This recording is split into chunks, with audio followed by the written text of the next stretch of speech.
Salut, moi c'est Bedin et bienvenue sur la chaîne Karma Beach. Ici, on va parler fabrication de bière. Pas n'importe laquelle, fabrication maison. Si le sujet t'intéresse et que tu veux savoir à quoi sert le malt et le houblon, t'es au bon endroit.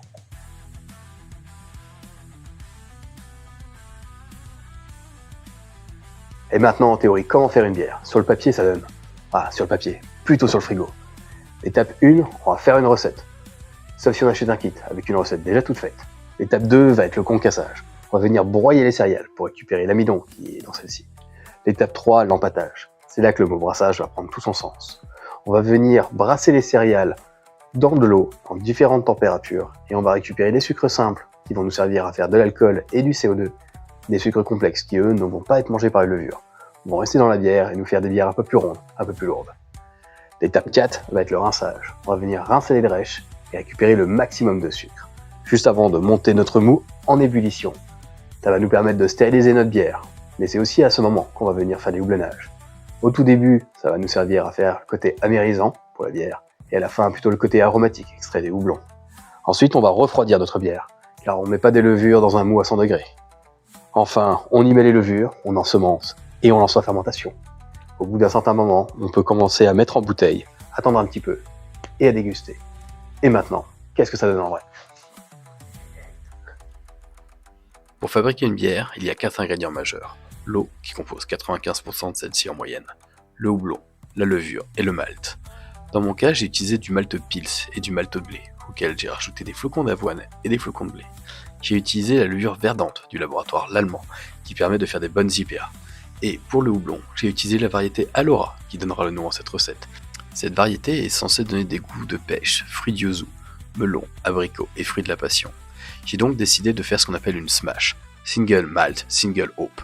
Dans mon cas, c'est plutôt single hop, c'est surtout histoire de connaître le goût du houblon.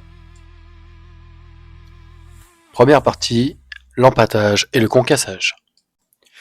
Il y a plusieurs possibilités pour brasser de la bière. Dans mon cas, j'utilise une cuve électrique. Cette cuve va me permettre de choisir ma température, elle va me gérer mes temps, et elle dispose d'une recirculation.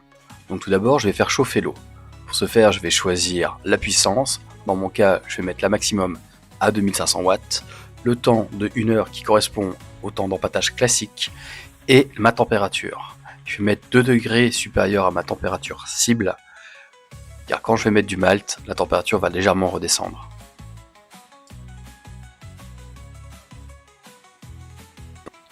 Je vais maintenant mettre le panier filtrant qui me permet de mettre les céréales dans la cuve et de les retirer, ainsi que le couvercle et la canne de recirculation qui me permettront de chauffer plus vite.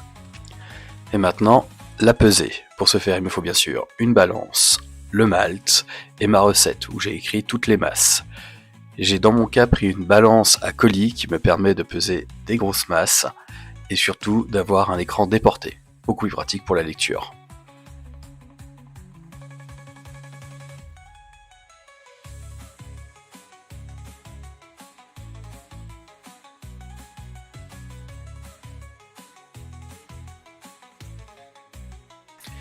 Il existe plusieurs styles de malt, les maltes spéciaux et les maltes de base. Les maltes spéciaux contiennent moins d'enzymes que les maltes de base, enzymes qui vont nous servir à transformer l'amidon en sucre, donc on en met en plus grosse quantité. Les maltes spéciaux, eux, vont plutôt nous servir à rajouter des arômes, comme du pain grillé ou des biscuits. Ils peuvent aussi servir à acidifier, ou enfin rajouter de la couleur, une couleur un peu plus caramel, ou quand on torréfie plus le malt, une couleur plus noire, comme les stouts.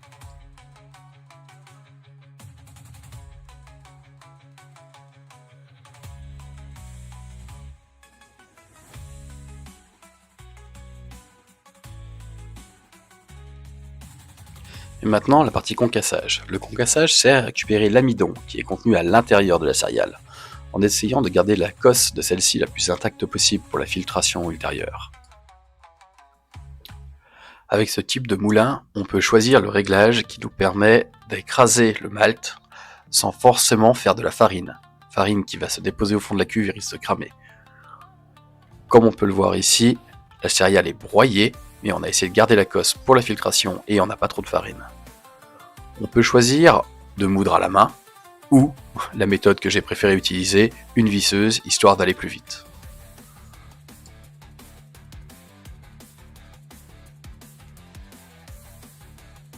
Il existe plusieurs types de céréales, des céréales qui viennent d'orge, de blé, de seigle ou autre. Dans mon cas, j'ai utilisé du malt d'orge et du malt de blé. Le blé, lui, n'a pas de cosse, donc je peux le broyer plus finement en essayant de toujours pas faire de la farine. J'y rajouterai des balles de riz, qui est de l'écorce de riz, pour aider à la filtration ultérieure.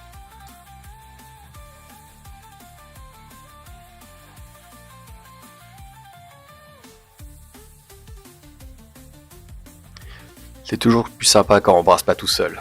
Dans mon cas, j'ai été accompagné par Moïse, qui est très curieux et veut tout savoir.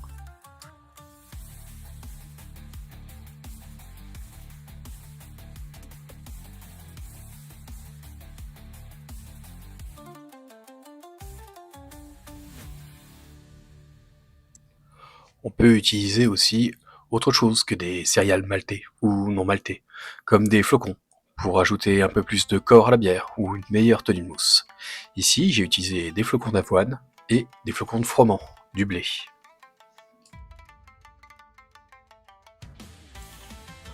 On n'a pas besoin de broyer le flocon, donc on va juste les incorporer aux céréales qu'on a concassées et mélanger bien le tout histoire que ce soit homogène.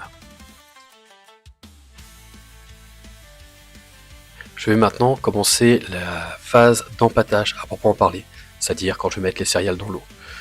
Je vais les mélanger avec ce qu'on appelle un fourquet, qui est en fait une spatule, en bois ou en métal, que je rince au préalable.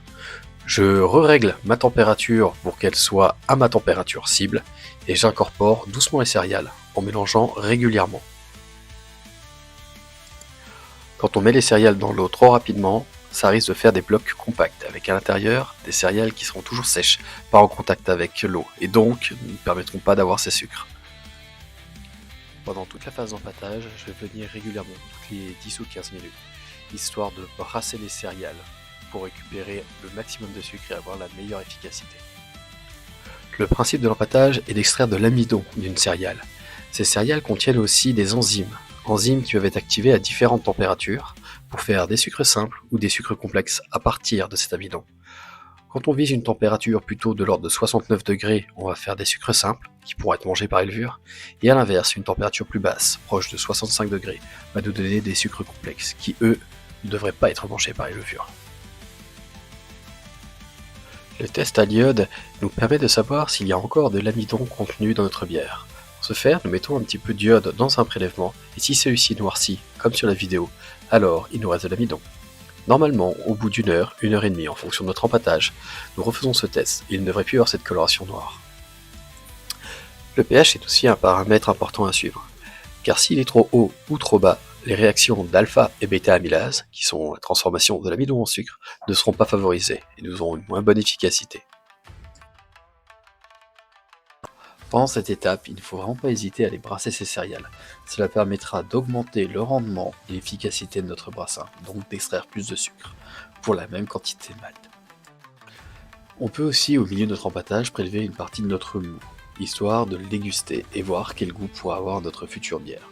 En fonction des céréales qu'on va utiliser, le résultat risque d'être radicalement différent. Par contre, il faut faire attention, car celui-ci est encore chaud. Et nous revoilà, une heure après le début de l'empâtage. Nous allons prélever une nouvelle quantité de mou et refaire un test à l'iode. S'il n'y a plus d'amidon contenu dans notre mou, alors celui-ci ne devrait pas réagir et rester incolore lors de l'ajout de l'iode. Deuxième partie, le rinçage et dédréchage. Le test à l'iode étant sorti conforme, ça veut dire qu'il n'y a plus d'amidon à transformer en sucre, et donc que l'empâtage est fini. Nous allons donc pouvoir passer à la phase suivante, le rinçage et le dédréchage. Je vais commencer par couper la recirculation d'eau, car je vais devoir soulever le panier et que la canne m'en empêche. Drèche est le nom que nous donnons aux céréales à la fin de l'empâtage. Ces céréales ne sont pas à jeter, car elles contiennent encore en moyenne 20% d'amidon. On peut s'en servir ou pour faire des gâteaux, du pain ou d'autres boulangeries avec un peu plus de protéines, ou alors, dans mon cas, je les donne aux poules. Je vais donc pouvoir soulever le panier, histoire d'égoutter les drèches, et je vais rincer ces dites drèches pour récupérer le maximum de sucre avec un volume d'eau qui a été calculé au préalable.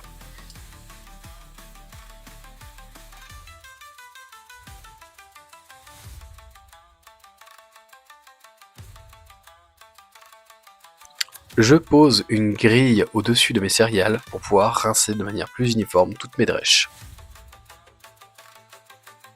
Le paquet de drèches qu'on a récupéré s'appelle un gâteau, et le but est d'éviter de casser ce gâteau et de faire un circuit préférentiel où l'eau passerait et donc ne récupérerait pas les sucres partout.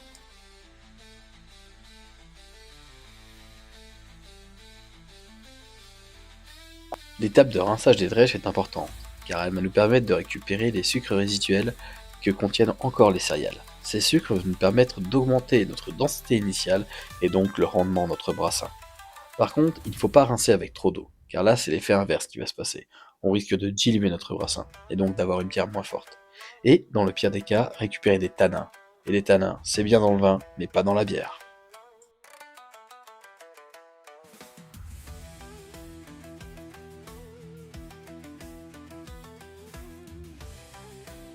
Je vais maintenant attaquer la phase de dédrichage, qui en fait correspond simplement à enlever les céréales de mon panier. Il faut faire attention, ces céréales contenant encore de l'eau sont relativement lourdes et chaudes. La cuve, elle, a été mise en ébullition en même temps, histoire de gagner un petit peu de temps. Une fois l'étape de dédrichage finie, il est conseillé de nettoyer son matériel le plus rapidement possible, car le mou peut s'apparenter à du sirop, et le sirop, quand ça sèche, ça fait du sucre collé sur le matériel et beaucoup plus dur à nettoyer. Troisième partie, l'ébullition. J'en profite pour mettre la recirculation en marche, histoire de gagner un petit peu de temps et d'efficacité. Je fais un prélèvement avec une pipette Pasteur qui va me servir à connaître la densité initiale de ma bière. Je vais faire un prélèvement avec une pipette Pasteur de mon mou que je vais mettre dans un réfractomètre. Un réfractomètre est un outil de mesure qui me permet de connaître la densité de mon mélange, c'est-à-dire le taux de sucre que j'ai dans mon mou. Nous allons déposer une goutte de notre mou sur le verre et nous allons regarder dans l'oculaire. Nous allons voir deux zones, une bleue et une incolore. Au niveau de la démarcation, il y a deux graduations, le Brix ou la densité, ce qui correspond à la même chose et qui nous permet de lire la mesure. Nous pouvons aussi utiliser un densitimètre à flotteur, qui est en fait un plongeur gradué que nous mettons dans une éprouvette pleine de bière, et là où le ménisque s'arrête, la densité est indiquée.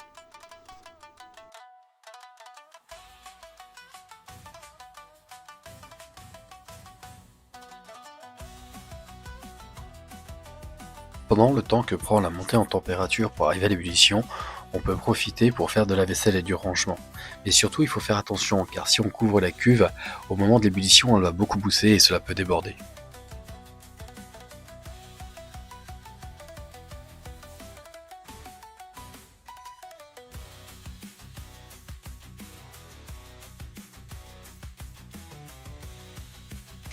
Je vais profiter du temps que la cuve met à chauffer pour monter en ébullition pour peser mon houblon.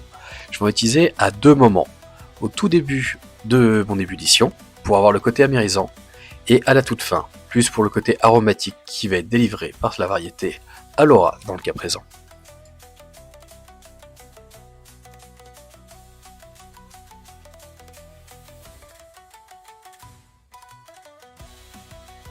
Si on utilise une levure qu'on a conservée au frigo et qui est déshydratée, alors plusieurs chocs peuvent lui arriver. Je vais essayer de les faire un par un pour lui éviter un gros stress d'un coup. Le premier étant le choc de la température, j'ai donc sorti la levure du frigo bien avant. Le deuxième étant le choc de réhydratation, donc je vais la mettre dans un verre d'eau qui a été stérilisé. Le troisième étant le choc où on la met en contact avec des nutriments, c'est-à-dire le mou. Et ça sera le tout dernier, l'ensemencement. Je vais conserver la levure à l'abri de la lumière avec un bout d'alu dessus pour pas avoir de poussière. Quatrième partie, le refroidissement. À partir de ce moment-là, tout ce qui va être en contact avec le mou doit être stérilisé pour éviter toutes les infections. Cela comprend bien sûr le système de refroidissement qui peut être un serpentin qu'on plonge dans le mou ou dans mon cas un système de contre-courant, les tuyaux qui vont permettre de transférer la bière jusqu'au fermenteur, ce dernier et le système de barboteur ou de blow-off qu'on peut utiliser.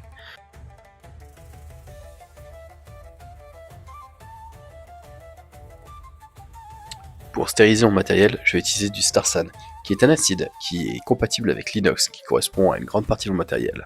On va diluer cet acide dans de l'eau tempérée, ce qui me permet de l'utiliser aussi avec du plastique, qui correspond à mon fermenteur. Il est très pratique car il est moussant et réutilisable. Le temps de contact est d'environ de 5 minutes pour avoir une stérilisation.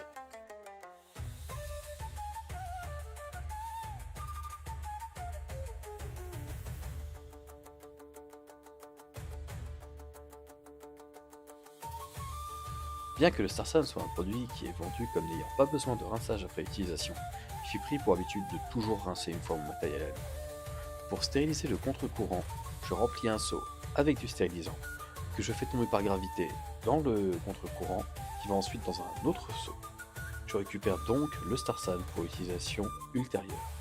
Je rince un coup le contre-courant avec de l'eau avec le même procédé.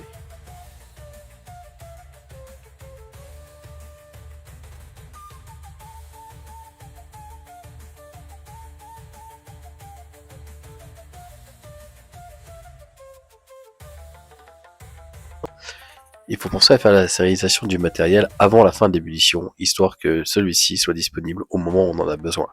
De plus, si on utilise un serpentin immergé dans le mou, on a tendance à le mettre un petit quart d'heure avant la fin de l'ébullition, histoire qu'il se stérilise directement dans le brassin.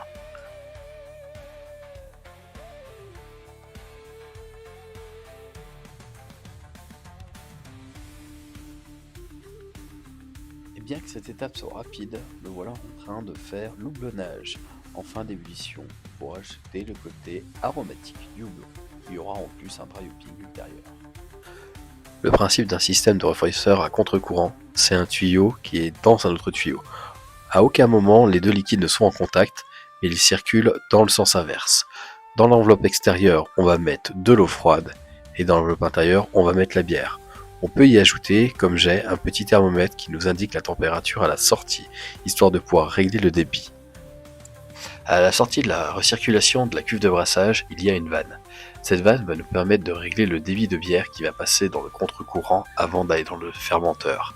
Si la température en sortie du contre-courant est trop chaude, il nous suffira de fermer un petit peu cette vanne, donc de diminuer le débit et d'avoir une bière plus froide. J'ai tendance à dire bière, mais c'est bien du mou, c'est un abus de langage, car il n'y a pas encore eu les levures qui ont été ensemencées et donc il n'y a ni alcool ni CO2. À la fin de l'ébullition, il est conseillé de faire ce qu'on appelle un whirlpool. On va faire tourner le liquide pour récupérer toutes les particules en suspension dans son centre et les faire tomber dans le fond de la cuve, histoire de ne pas les récupérer dans le fermenteur. Ces particules peuvent être des restes de houblon, des restes de malt ou des épices qu'on a pu mettre, comme n'importe quel autre ajout.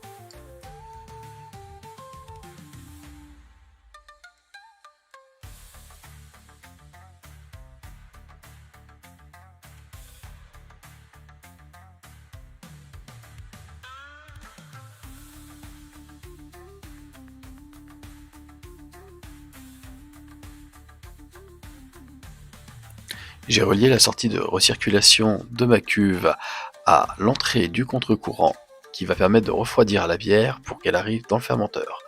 De l'autre côté, j'ai mon circuit d'eau de maison qui est relié à l'opposé du contre-courant et l'eau qui sortira chauffée sera récupérée dans un seau qui me permettra de faire du nettoyage de la cuve et de tout le reste du matériel.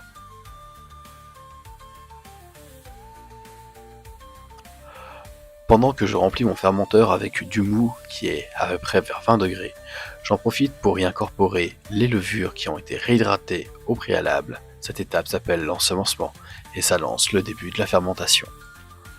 Encore une fois, il faut faire très attention à ce que tout le matériel qui va être en contact avec la bière soit stérilisé et il faut aussi faire attention à la température, qu'elle ne soit pas trop haute histoire de ne pas tuer nos levures. Comme on peut le voir sur la vidéo, pendant que je remplis le fermenteur, je suis en train de secouer le tuyau. Cela me permet de réoxygéner le mou, car pendant l'ébullition, on a perdu cet oxygène, et les levures en auront besoin pendant leur première phase où elles vont proliférer. Une autre méthode pour réoxygéner le mou, en dehors de rajouter de l'oxygène bien sûr, c'est de secouer son fermenteur, puis de le dégazer et de faire cela pendant plusieurs minutes. Je trouve ça plus pratique de faire des, ouvrez les guillemets, splash dans le fermenteur pendant qu'on le remplit. Et maintenant, on va placer le fermenteur dans sa chambre de fermentation. Une chambre de fermentation, c'est une enceinte qui est thermostatée. Dans mon cas, je règle le chaud avec un cordon chauffant et le froid avec le frigo. Le tout est régulé par un petit objet qui s'appelle un Higbird. Cinquième partie, la fermentation. Et maintenant, on va laisser travailler les levures, qui à partir des sucres contenus dans la bière, vont nous fabriquer de l'alcool et du CO2. C'est l'étape de fermentation. Le seul hic, c'est qu'on va avoir un peu trop de CO2, donc on va devoir l'éliminer sans que rien ne rentre dedans. Pour ça, on peut utiliser un barboteur ou un système de blow-off comme dans mon cas. Et voilà ce qui conclut la dernière étape de la journée de brassage. Maintenant, il va falloir attendre un petit peu avant de mettre en bouteille. À toutes les personnes qui sont arrivées à ce stade de la vidéo, déjà merci, et n'hésitez pas à liker ou à partager, et si vous avez des questions à mettre en commentaire, je me ferai un plaisir d'y répondre. Et bien que le brassage peut être une passion, l'abus d'alcool est dangereux pour la santé, allez-y avec modération. En tout cas, c'était Bedin qui vous souhaite un joyeux brassin. Salut!